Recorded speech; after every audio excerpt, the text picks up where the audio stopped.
Hello. Well, this video comes to you sponsored by Munchies. I have to say, actually, I remember these. That screen's went blank. I remember Munchies from a long time ago. Hence the reason why I bought a packet for the first time in, I don't know, 20 years, maybe longer. I haven't been counting. They've changed. I mean, just like everything else has, really. They have changed, and not for the better. It says here, share me. I mean, you know, I'm a very selfish eater, but I'd be very inclined to share these with pretty much anybody, even someone I didn't like.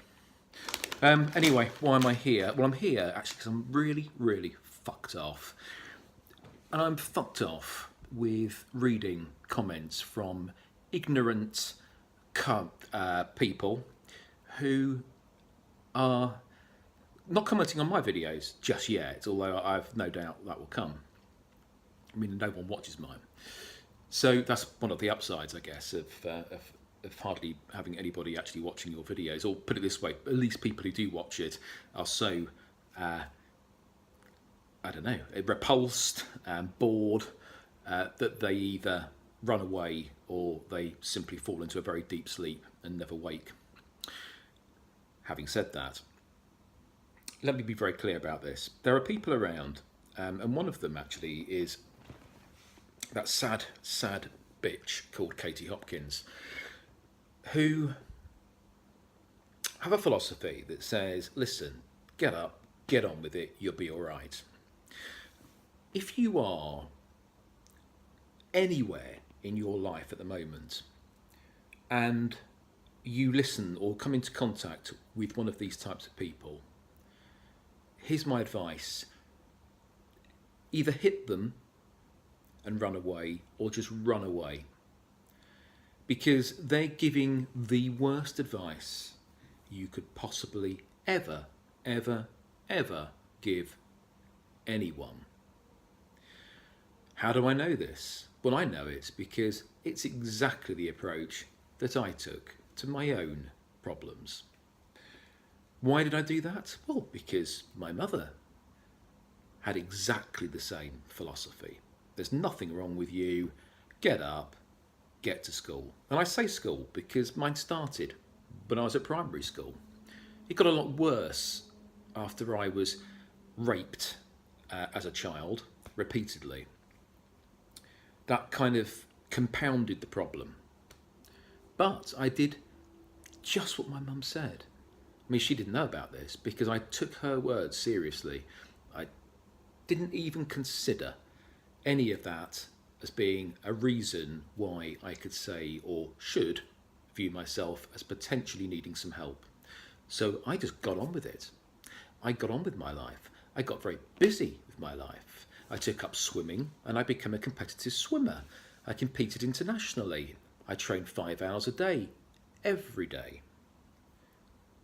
And then, when swimming finished, I fell apart in my mid-teens. I began self-harming before the phrase existed, and as a result of that and a couple of visits to the hospital to stitch my arm back up, I ended up completely fucking up all of my qualifications. But I didn't let that get in the way, because then what I did is I worked as a shop assistant. But I worked really, really hard. Very, very hard, and for very long hours. Probably 70 to 80, maybe if not more, hours per week. As a result of all that good hard work and denial, I ended up a board director after 30 years of working and being, generally speaking, pretty damn fucking unhappy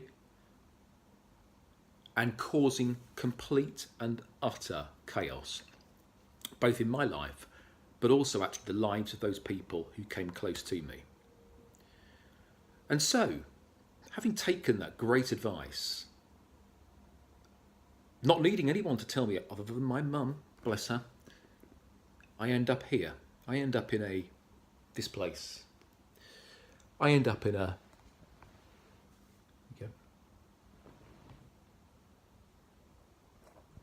2-bedroom rented flat. This is after I earned quite a bit of money. But this is what I've got, a rented 2-bedroom flat. Now I don't have any job.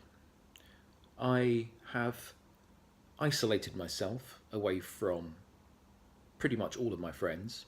In fact, all of my friends. I used to love listening to music. It was one of the things I think that really helped me survive, albeit survive unhappily. And I don't even have that because for some reason I can't listen to music anymore. I know why, actually. It's because I connect emotionally with music, and I have clearly never learned how to engage with my emotions, certainly when it comes to being emotional about myself. So people that give the advice that says just get on with it, ignore it, it's not an illness. Illness is just something that's in your body. If you have a tumour in your brain, then you are ill, very seriously ill. You deserve lots of sympathy and care. But if actually you're just mentally ill,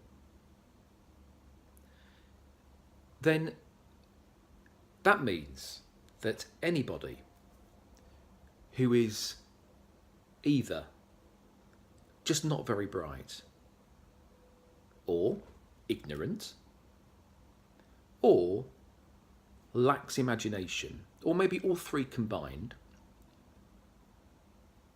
any of those people are going to struggle to understand what's wrong with you. And they're going to say to you, you'd be an awful lot better off if you just got yourself a job, you got out and got busy, got some fresh air, got something to focus on. Then most of these problems would just go away.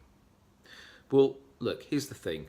They need to go away, and you need to ignore them, and you need to, at the very minimum, go and see a doctor and talk about your symptoms very openly, be honest about it. Now, the doctor may turn round and they may discover there's nothing wrong with you. Maybe you are just being fucking lazy and you need to grow a set. Alternatively, maybe there's a physical problem that's causing this, because that's often the case. However, it might be that you have some form of mental illness. And if you do, the good news is that in this advanced day and age in which we live, there are various methods around to either or manage the symptoms effectively and tackle the cause of the problem.